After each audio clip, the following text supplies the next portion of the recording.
We are now streaming live to YouTube. Yeah, buddy. Welcome back to the show, guys. I'm Adam. And I'm Slacker Steve.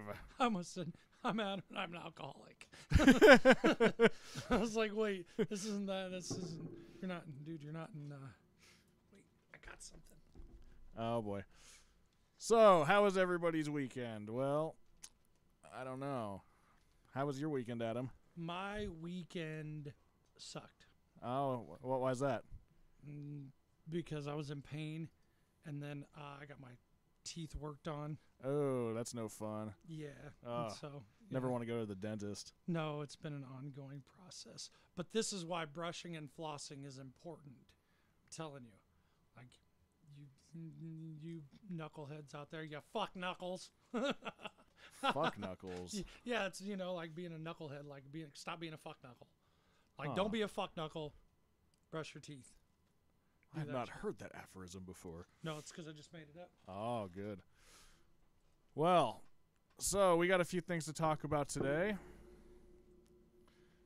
Shall we shall we give them a little taste of what we're going to talk about, or should we just go into the first story? Well, hey,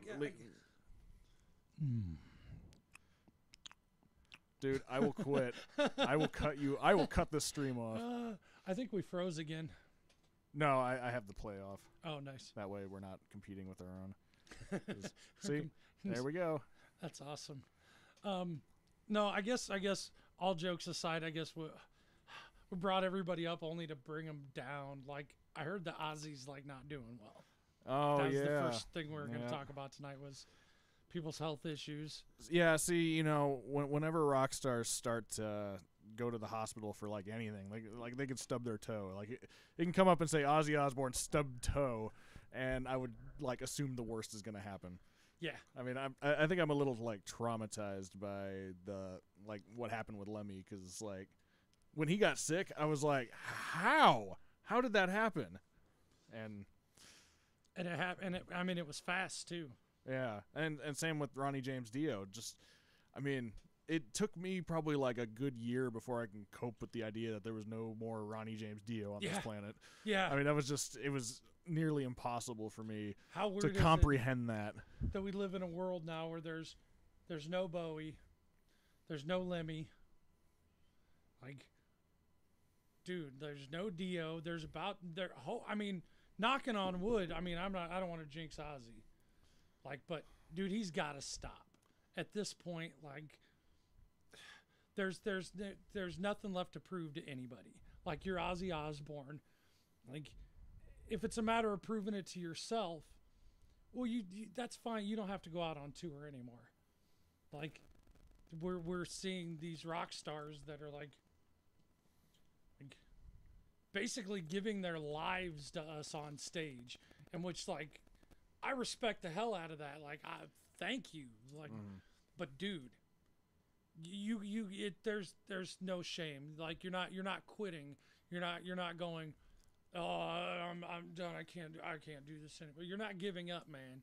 You're just going, look, I could still be the Oz man, but I can't do these tours and all that anymore. Well, and that's why he announced that this current tour is going to be his last one, and I'm hoping he recovers to at least get this last one in, but.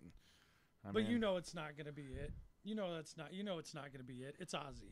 He's not going to just stop. Well, I mean, he said he's going to continue to record albums and play shows here and there, but he said the world tours are done. I kind of believe him on that. I mean, how old's the guy? Is he in his 70s yet, or is he still in his 60s? I'm not sure. Here's the thing, though. Do you really think it's up to Ozzy, or do you think it's up to somebody else making those decisions? Well, yeah, that very well could be. You got to pay for facelifts and all that somehow. And I just feel and I think there's a lot of people that share this opinion that, Ozzy may not be the perfect person, but we know who's the boss. Well, yeah. And we know who's been pushing Ozzy for years, and sometimes not always to his great benefit. Well, I mean, I've heard so many stories of how he was counteracted for things for instance, remember when they did the reissues a few decades ago? Oh my God, we're getting old. Yeah. And they replaced the drum and bass tracks, like just some like petty like royalty thing. They replaced the drum and bass tracks with like new drum and bass tracks.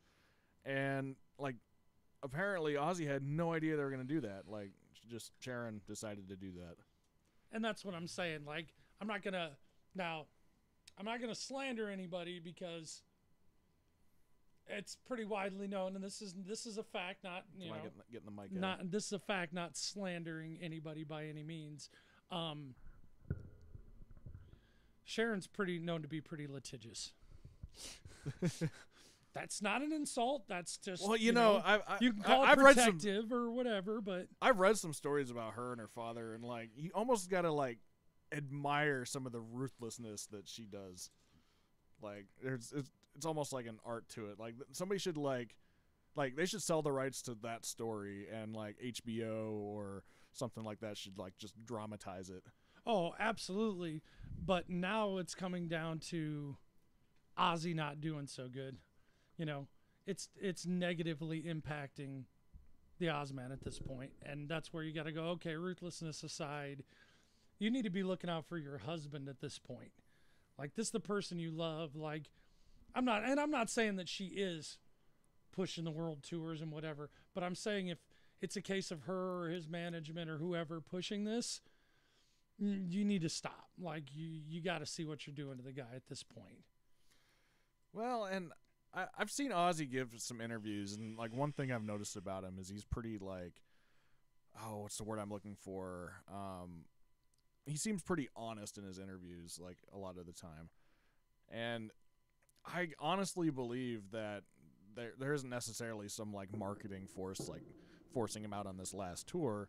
I think it could be very possible he just wants to have this last tour. What? Is the microphone picking that up? Oh, I did it. I left it on during Slacking with Slacker Steve. Oh, because I couldn't hear. Because I can't hear. No, I was just like, it scared me for a second because with the headphones and I'm not hearing anything come through their mic. You guys can't hear any of this, but there's a heating unit in close proximity to us, which you can't hear. But all of a sudden, I felt my chair rumble and I felt air kick, and I was like, what's happening here? But anyways, yeah. Like, I think genuinely, like, Ozzy might, like, want to, like, do this to have some closure on him. Because he had closure with Black Sabbath. Like, it was the final Black Sabbath show. And I imagine he kind of would want the same thing with his solo band. So it might not necessarily be a management thing. I mean, they've made their money at this point. And, I mean, Sharon's also independently wealthy. So, That's true. That's what I mean. Like, I don't know if there is anybody doing that. But if so, like, we really need to have a heart and give the Ozman a little break here. Speaking of people being in hospitals, one of our viewers from, there's not a lot of you yet. We're still working on it. But one of them that's been with us since the first show, Sarah Green, she had a major surgery this week. And so we want to send out best wishes to her. I got a chance to visit with her in the hospital a little bit on Tuesday night. And she was looking forward to the show tonight. So, we got a bag of Skittles over here for you. And we hope you're feeling a little bit better. And Ozzy, we hope you're feeling better too. It's just that time of year, I guess. Yeah. It's getting out of the cold, and people are just that time of year where everybody seems to be getting sick. So, yep. If you're watching us and, you're not feeling too good, and like, we hope we can make your day a little bit better, at least a little bit more entertaining, or, piss you off enough to stand up and do something. Speaking of standing up and doing something, we have a band that we're going to talk about, a band next that has absolutely nothing to do with that. You tried to come up with a segue and it just went nope. Yep. Well, I mean, yeah, that's pretty much what happened. I was gonna make a Travis Barker joke in there, but I mean, speaking of standing up and doing something, this is the band that's famous for a guy that sits down. Is that a better segue? Yeah, I suppose so. Fuck. Fuck Knuckle. Yeah. So what about you? This you sent this to me earlier in the week. It's an interesting story. Yeah, so I guess the bassist for Blink-182, you know, that pop punk band. I guess their bassist Tom DeLonge. Is it DeLonge? Yes. DeLonge? I don't do names. I'm gonna call him Tom DeLonge. Tom DeLonge one. I like Tom DeLonge because I just like picture him like in like a velvet like lounge. What's my age again? What's my age again? Yeah. Well, apparently this guy's got some hobbies beyond making music. He apparently spends his tours like for his off time like hunting for Bigfoot. Hunting the Sam Squatch. Yeah. So I mean, I think Jack Black already found Bigfoot, so you might just want to go talk to him. But Jack Black is in fact a Bigfoot. Yeah, that's true. Well, but yeah, he was on the Joe Rogan Experience, that podcast with comedian Joe Rogan. He's got a lot of good people on that show. Like, yeah, he does. Yeah, I like to watch a lot of the interviews he does. Yeah, Joe's awesome. Yeah. I just watched the video the other day. I know it's old stuff, but from when he got up on stage and like went after Carlos Mencia, like I watched that whole thing. Yeah, I that remember whole that. thing. That's a comedian that I've always been into. That guy, like, there's nobody on the planet that I agree 100% with all the time. That's just not the way shit works. But I feel like a lot of his views are where some people will use this form of media to intentionally, like, you know, they'll have to think about ways to trigger people or trigger their guests or trigger the viewers. He is so matter of fact and to the point about it with the truth that it's like it gets people all triggered and pissed off, you know, but it's genius because he's not trolling you. Like, he's not doing that for your, like, yes, he's doing it for the reaction because we want people's reaction, but like it's genuine, I guess is the point I'm making. Yeah, I see what you're saying. Yeah, and we spent 2.5 minutes kissing your butt, Joe Rogan, so give us a retweet. That'd be fucking awesome. Yeah, he did a interview with Henry Rollins recently that was like really good, where he talked about like his like experiences, like, you know, just going around the world and how he like went to North Korea and whatnot, and like he, you know, I don't agree a lot with Joe Rogan myself, like, you know, politically, but I mean, he is a genuine dude. I think that's obvious, and you know, his taste in like people that he has on like tends to be on target, I'd say. Yeah, agreed. So, anyway, now that yeah. So he was on his podcast, and I guess he had a fascination with UFOs, and like he'd always be like looking for UFOs and Bigfoot, which is actually pretty awesome. Like, that made me like love this guy, because like looking for paranormal things is just like, that's amazing. Yeah, we're definitely gonna have to do a show on that. Bring some cool stuff I got on there. Yeah, to show you. Tom DeLonge, if in some infinitesimal odds you see this, like, we want to talk to you about UFOs yes. and Bigfoot. Like, that would be cool. I would like to get him and Matt Pike together in a round table. That would be, that would, I mean, honestly, we'd probably get a whole, like, I don't know. Do you think people's love for them would balance out their dislike for us? They're like, I really like Blink-182 and I really like High on Fire and Matt Pike, but I just don't know if I like them enough to watch a show where them other two guys are on it too. That's how we bait you in. It's like just little breadcrumbs, like piece of candy. Ooh, piece of candy. Yeah. So Bigfoots and whatnot made me think of Harry and the Hendersons. Oh, remember that movie? That's a great movie. Where all the Bigfoot come out at the end, they're all camouflaged. Uh-huh. Did you know that there's I haven't personally seen it because I'm not that good at video games, but in, I guess, Grand Theft Auto 5, there's a whole, like, you can find the Sasquatch and he tells you a sad story or something about how he's like the last one, and it's, yeah, apparently there's a Sasquatch in there. Ah, crazy. So yeah, the last one I ever played was Vice City, so. Yeah, the last, I think I might have played 5, maybe. I don't know. I'll have to check and see. I know the guy upstairs, he has a bunch of them. But I remember, like, back in the day, like, I knew this guy this other kid. It was like because we were teenagers.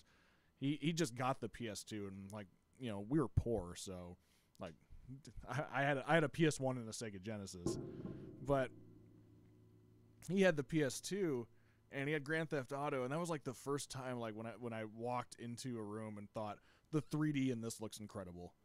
Yeah, that's true. Because I mean, you think about it up to that point, and and now like when I pop it back in and look at it, like it's kind of funny now, but it's just funny how time changes your perception of things. Yeah, think about the original Tony Hawk was the same way. Like that game, I mean, that was the shit. Tony Hawk 3, like that, those games were awesome. You look at them now, and I mean, they're still, I don't know, I can't lie. I guess they're still fun to play. Because I turn God mode on and play as Spider-Man.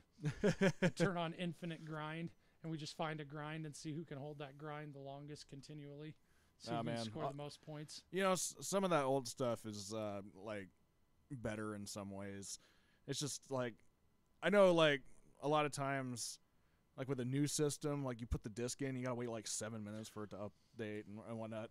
Like with like a Super Nintendo, you just put it in. Yeah. PlayStation 1, you put it in. PS2. I actually played. They remade Resident Evil. They remade Resident Evil. Yeah, I've heard about that. They released a demo for that. Mm-hmm. It's like called a one-shot demo. It's basically like you get like one life or whatever. It's like 2 minutes long. It's something to that effect. It's insanely difficult. You can't just cap zombies and they're dead now. Really? Like you shoot them and they're still moving. You shoot them and they're still moving. You shoot them and they're still moving. Like it's. And then I played that demo and then I went back and tried to play the original. Mm-hmm. What were the controls like stiff or? No, just it's been a while since I played it. Just graphics wise was like night and day difference. How you were talking about like the first time you saw Grand Theft Auto. Yeah. Versus like think about the first time you saw Resident Evil. Think about how much of a jump between those two that technology. Yeah. Because the first Resident Evil on PlayStation 1, fun game. And at the time it looked amazing. Oh yeah, I don't remember it looking that bad at the time. And now I'm like Tomb Raider and stuff like that is in that same, kind of aesthetic. It's like I don't remember everybody being like triangle shaped. Like, well, it's funny. I don't notice as much because I'm poor and my TV is still a tube TV. So whenever I play games, it's through that TV. So I think that's part of the experience is having the CRT TV.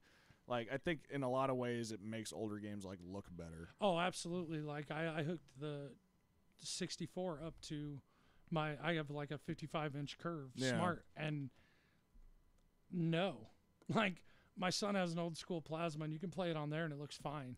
You put it on that curved 55 and it looks well. And the thing about that, I mean, with composite video, it's like a really garbage format. So a lot of people they get their systems modded to output RGB through HDMI. And like with upscalers and stuff, like you could make the N64 look amazing, like if you wanted to, but like you got to put some work into it. At the same time, with instead of going through all that work, I mean, you could, download an emulator or something like that, which is definitely something we're gonna. What do you guys think about that? Because we talked about that. We could go on about emulators and fair use, and I think we'd have to get the guy upstairs like in on that. Yeah. But if you guys want to see an episode like that, you should definitely leave something in the comments. Let us know, because we could talk about that at length about, varying sides of the argument of what's piracy, what's not piracy, why it's justified or why it's not when it comes to older games like that where, if you want to actually play that game today, a collector is going to charge you a couple $100 for that cartridge. Otherwise, without an emulator, it's kind of lost.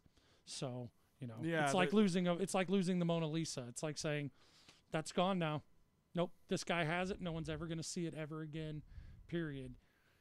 It's kind of that same thing. So we could talk at length about that, but if you guys, we want to hear some comments. We're starting to look for a little more feedback out of you guys on these shows, so we can find out what you like, what you don't like. Yeah, if you have any sort of topics, like it doesn't like we do a lot of music news just because we're both into music, but we talk about a bunch of things. If there's anything like you want us to tackle, like just drop us a comment. Like, just comment down below, and I'll read it. I am a slacker. I have nothing better to do. Yeah. Like, I will sit there and refresh it all day. So. Yeah. Like, hit it again. Enhance. Enhance. Well, all right. So let's move on to. You want to do Tool or? Yeah, we could talk about Tool. You want to talk about Tool? Let's talk about Tool. Well, it's actually a good idea to talk about Tool because I left a comment on one of Loudwire's videos using the. It's an ad. Shut up. I'm eating some desk Skittles. But I left a comment on Loudwire's site. They released a video about Maynard about a week ago, and I put something like, when the last Tool album came out, I was still in high school, and now I'm in my 30s. I'm old. And like a couple hundred people like commented on it, like with similar like some people said I wasn't even alive when the last Tool album came out. Right. And like, just it doesn't feel like it's been that long. No, because when did the last one come out? 2005. Yeah. My son was like 3. We've seen 2 presidents or 3 presidents like since that came out.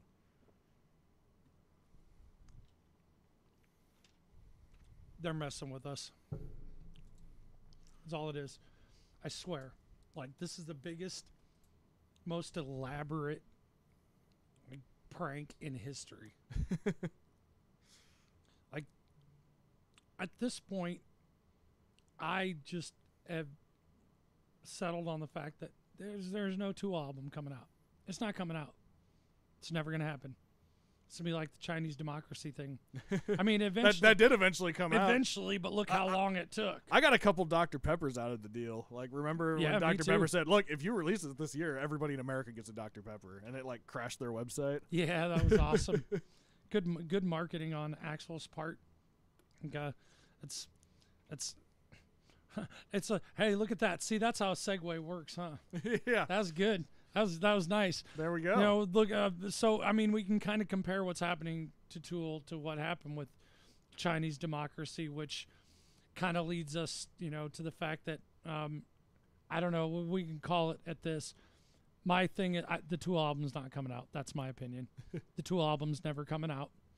I can go either way. I can see him getting something out, or I can see him if it does, it's gonna it. be, as a young music fan told me the other day, it's gonna be overproduced, pretentious crap. And I don't know about that. That's not my opinion. I don't know. I personally just don't think it will. I mean, prove me wrong. Yeah, I think Tool fans around the world would beg you to prove me wrong, but I really just think you're messing with us, and it's not very nice. So, stop saying you're going to do it. Just stop talking about it. Like we at this point, the joke's gone on so long, we're just like, oh my God, nobody cares. Like, just do it. Well, it is kind of like risking that, because I remember there was a similar thing. Like, let's go back to video games, but remember when they were doing the next Duke Nukem game? Yeah. Like, Duke Nukem Forever, like, literally took forever, and, like, the thing they released, like, it's an alright game, but it was just kind of, this is it. Yeah. It was just kind of a letdown. Like, it will probably be, like, the same thing. And maybe not. Like, I don't know, maybe they've been spending the last, like, 20 years or however long just crafting better the be perfect the greatest album of all time. Like, yeah, this just better shatter every record. Dude, I don't even know. Like, I'm not even a huge Tool fan, and it kind of makes me angry. Well, let's calm you down here a little bit. Let's go back to good old Axl Rose here. Well, we're gonna talk 7 greatest contributions to music, which we already named one. Yeah, and that was getting everybody a free Dr. Pepper. That's got to be the number one. It's gonna be the number one thing he's done, right? Yep. Well, let's give credit where credit's due. This is an opinion article on Kerrang.com. Who was it written by? Let me see if has it got a name on it. Is it at the end? I gotta scroll through all this crap. Words. Ethan Fixell, and Cat Jones. I don't do names. All right. All right, so Mr. Fixell and Miss Jones, thank you. We'll give you credit here. let's go through these and see if it matches our expectations as well. I'm gonna tear it apart. All right, so forming Guns N' Roses, 1985. That's not just like that was just him though. There's other people in the freaking band, so that doesn't count his Axl Rose's. If they're gonna call this list Guns N' Roses 7 greatest contributions to rock and roll, okay, fine. But Axl Rose, that's giving him far too much credit. I mean, but he still contributed to it, so I mean. Well, yeah, but it wasn't nature of just it. his contribution, so that doesn't count. You don't think that counts? Nope, that doesn't count. All right, well, if this was the Purdue show, we'd hear a right now. Ding. Oh yeah, that doesn't work live. I need to get one of those obnoxious like sampler I have things. a redneck button. It goes, "Where'd you learn to drive, shithead? Slow down. Walmart's open all night." Oh my goodness. All right, his vocals on "Welcome to the Jungle." I mean, yeah. What about them? I mean, they're great, but I mean, what? Go ahead. Yeah, let's go ahead. Let's go ahead and let me see this. Hey, you can bring the mic over with you.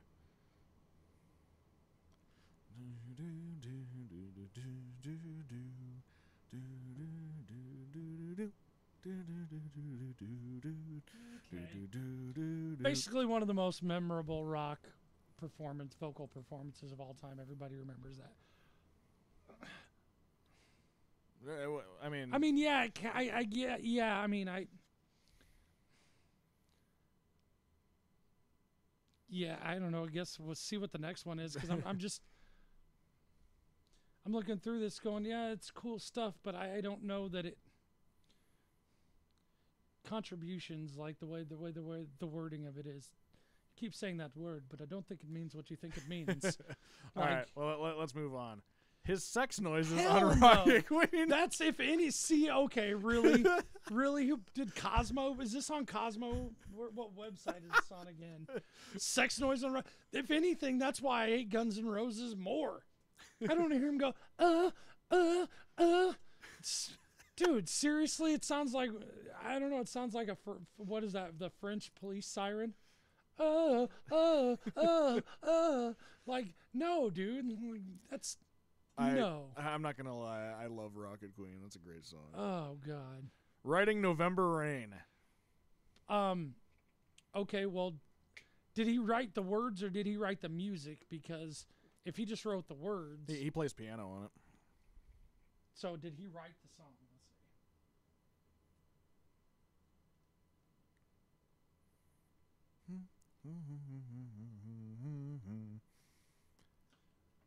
see. Okay, so it was penned by Axl Rose. Yeah, so. But I mean, like it says penned by him. Like, I mean, you want us to Wikipedia? Kind of because because I feel like if he wrote that song, that's all Axl. Yes, absolutely, that belongs on the list. But if it wasn't just him, then I kind of feel like that's a contribution of Guns N' Roses. More. We're gonna call the judges in on this one. Yeah, because Slash. I mean, come on. And our judges are the good folks at the Wikipedia Foundation. November.com. Oh, man. All right. Why did I put that in? Okay. Let's take a look at the writers here. Oh, he's the only one credited. So, yeah. Okay, well, then there you go. Then that counts. All right. Well, moving on. Finally releasing Chinese Democracy. We we already covered this we covered one. that. Everybody got a Dr. Pepper. Yep. He looks like Dr. Robotnik from Sonic the Hedgehog. He does. Oh, shit. Yeah, you should see him in the yellow outfit. Hey, you should Google Axl Rose yellow outfit and see what happens. He has the yellow slicker, the yellow hat, the whole 9 yards, big red mustache. It's Dr. Robotnik like. You know, now he's called Dr. Eggman, and I hate it. Like, he's always going to be Robotnik to me. Yeah. I wonder if Mr. Roboto, I wonder if they got sued by Styx. Well, he was Eggman over in Japan, and I think they just decided, like, no more, 2 more names. Like, do you know where Sonic the Hedgehog is originally from in the mythos? He's from someplace in Nebraska. Really? Yeah. Some little town in Nebraska. Poor guy. Yeah, that's what I said. Fucking flyover state. All right, next one, joining AC/DC. I mean, that's a pretty good notch to have in your belt. I mean,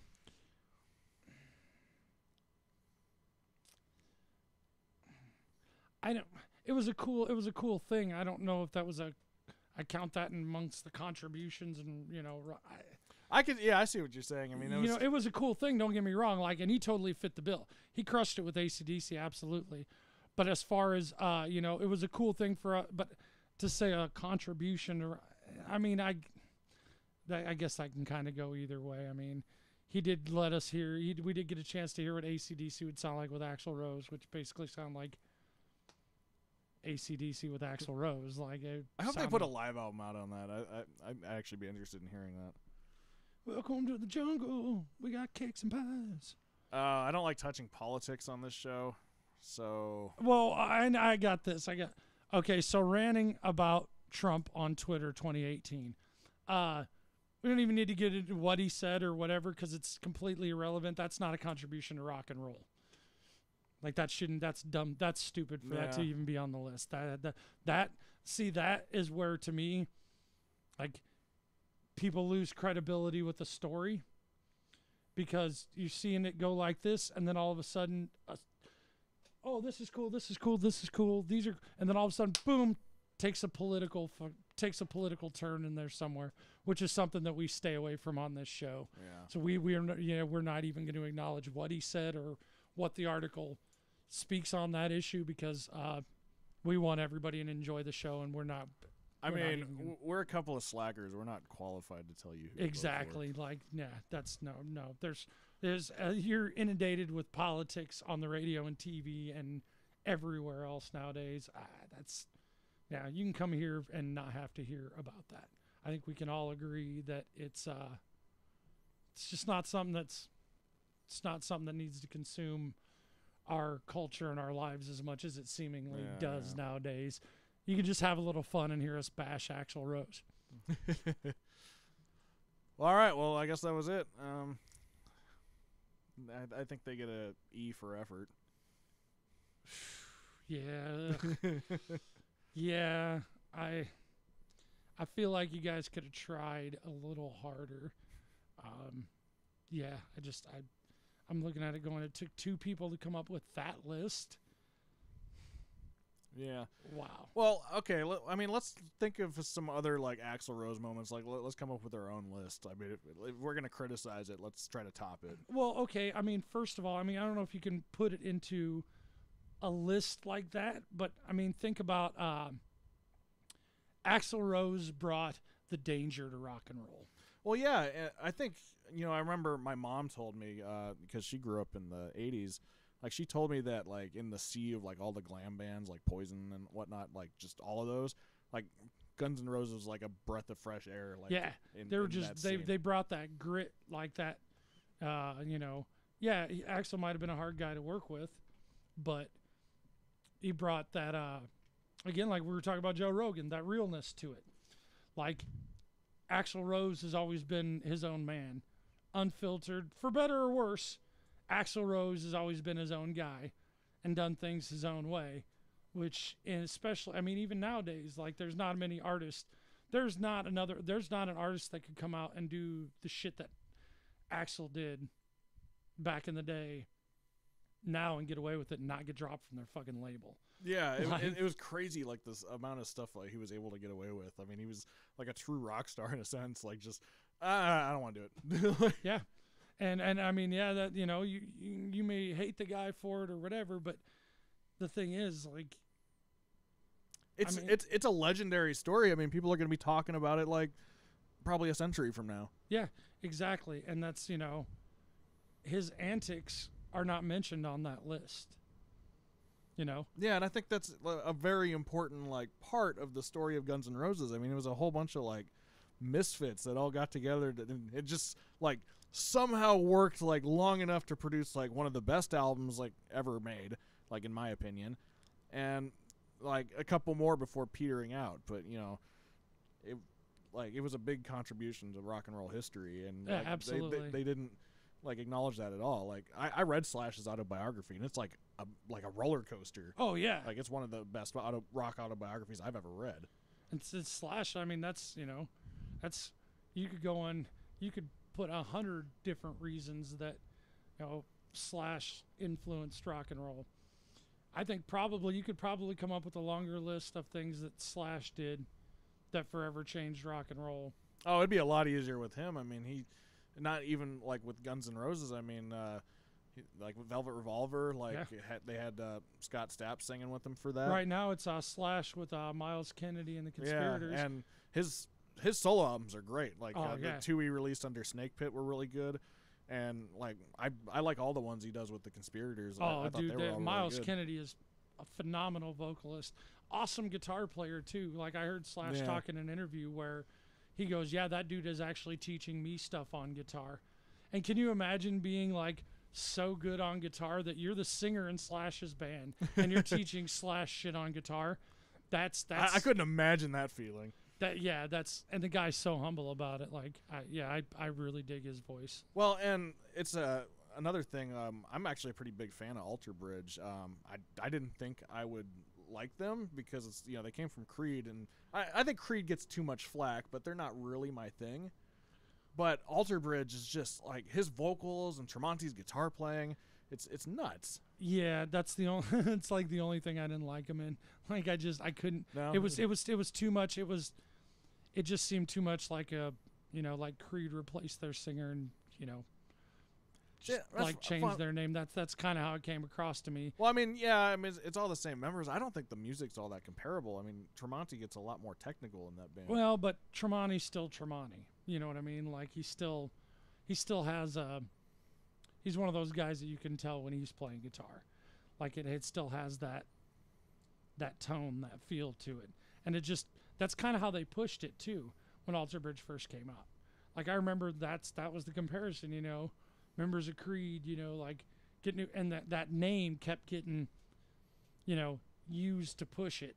And it was like, well, now you just instantly like made me like. I thought it was a better result, to be honest.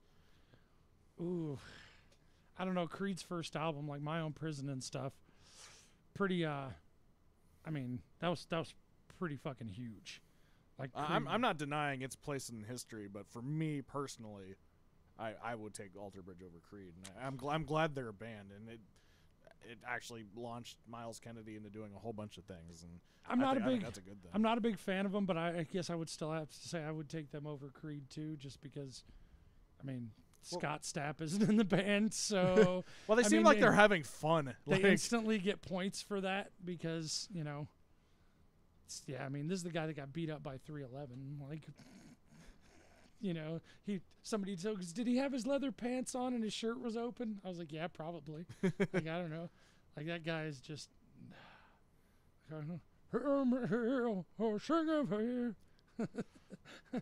Miles Kennedy, you can understand what he's saying when he talks.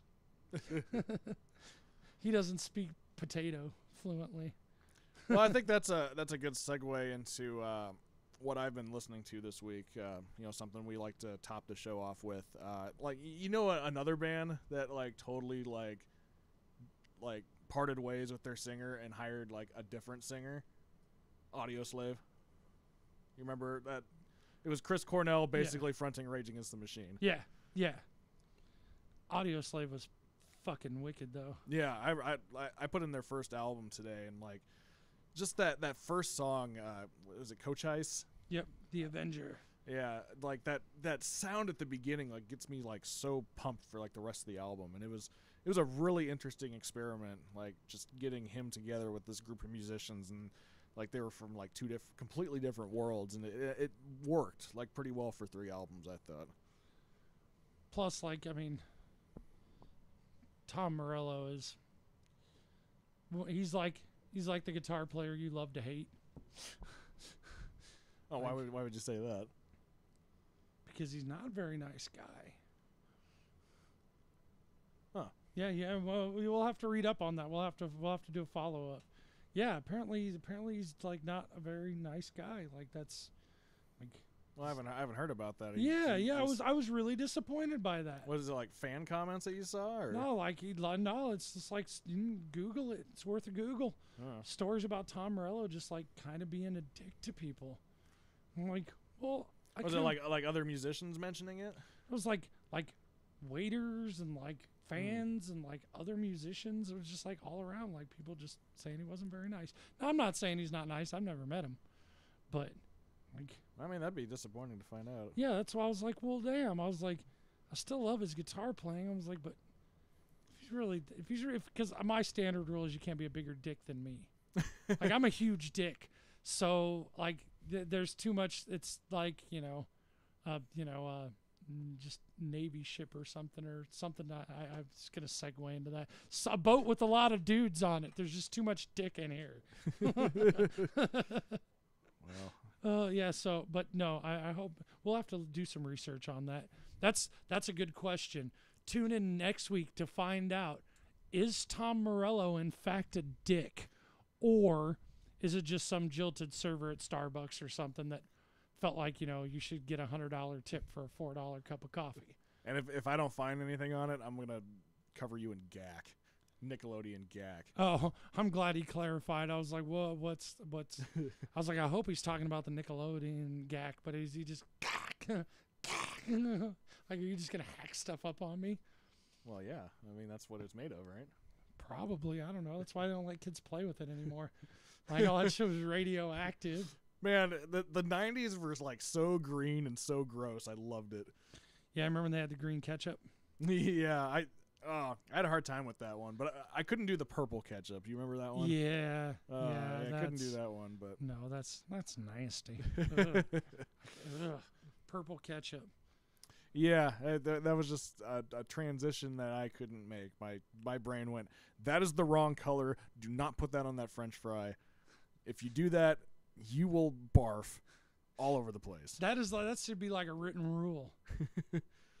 Like, that color of stuff does not go on French fries. Do not eat that stuff. If it is any one of these colors, do not eat it. You have like a safety color scale where it's like anything in this color spectrum, you can eat on them. Anything in this color spectrum will probably make you barf. Well, I think that might actually be kind of coded in with us, because I think a lot of our brains like look at things and we have instincts about things. So like a lot of times if something was green, I bet our brain goes, you might not want to put that in your mouth. That killed people. Yeah, like bright colors and stuff like that. Yeah, well, because that's how it is in nature. Like the brighter colored frogs and stuff like that, and snakes and whatnot are the poisonous ones. No, I mean, not all of poisonous ones are bright colored, but that's how it is in nature. So birds don't eat them and stuff like that. They're brightly colored, and they go, oh, nope. No, my brain says that's gonna upset my tum. Let's see. I feel like I had something else, but I don't know. We've been going for about 42 minutes here. I think we can wrap it up here. Sweet. All right. Well, leave us some comments if you liked anything we talked about, or you got any ideas for next week. Or if you thought it fucking sucked, like tell us that you thought it fucking sucked. Yeah, we want to hear that. Like, Because I'll probably like screen cap it and send it to him, and then we'll just both laugh about it. And we won't put it on the thing because, we don't want people to go, but, hashtag fuck knuckle. Hashtag fuck knuckle. And what's the other hashtag? Hashtag scrubbing gore. You know what somebody suggested to me we should say instead? Guar wash. I do like it, but I think hashtag scrubbing guar. I think scrubbing guar sounds like a bit more unique. Yeah. But guar wash is great. And just so you know, I do have volunteers for that. Yeah, like guar. If you see this, you love get in contact with us, and we will wash you. We will scrub you. Guar, as I understand it, loves good-looking, well-endowed Earth women. Well, we have gorgeous, well-endowed Earth women that are willing to scrub guar. So, yeah, if that sweetens the pot a little bit for you, I mean, I imagine they'd prefer to just be scrubbed by two dudes. Only if they were hungry. If they're anything else, trust me, we're gonna want to get some ladies, and the ladies love guar. Like if she like eats chili cheese fries and loves guar, you should probably keep her. Seriously, yeah. All right, well that does it for the night. I want to get back to slacking. I was gonna flick stuff. I was gonna go like this. I'm Adam. Oh man, the tech guy is not gonna like that. And I'm Slacker And Steve. Slacker Steve. Good night.